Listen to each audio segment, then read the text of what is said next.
take a look at a little bit of the background.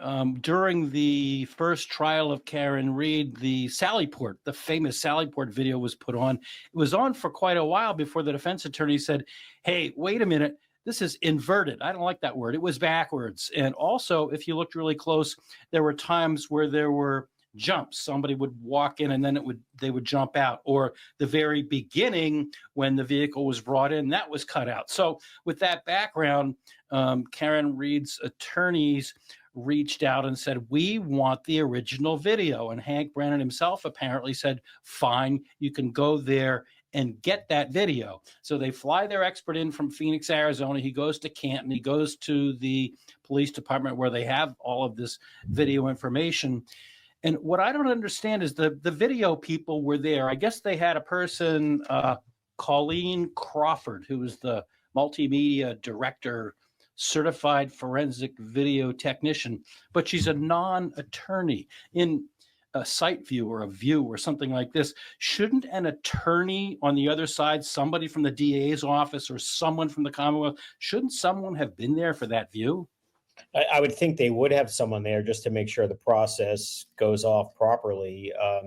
The person they sent there, for lack of a better term, is just the tech guy, the IT Right. woman who works at the office, which is fine. She would presumably have the technical knowledge, but in reading the motion, she didn't seem too surprised that nothing was going to happen during this process.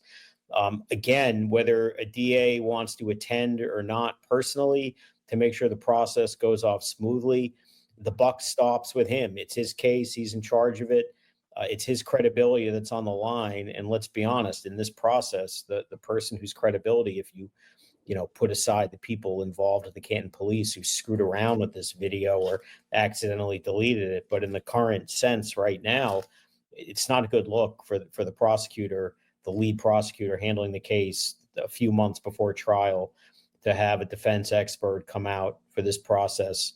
And here's where we are. The other irony here is, and maybe the irony is not the right word, the awkwardness here is that the person sitting next to Brennan at the table, Adam Lally, he ought to know what the hell is going on here from the first trial. And this video, whether the original video existed in 2024 in December for the defense to get it, there are so many oddities surrounding the video, which ultimately I think may very well result in Lally having to testify at a hearing about what he knew and when he knew it. And anytime you're using those like Nixon catchphrases, it's never a good thing, right? No, not at all. Well, here's why I asked that last question.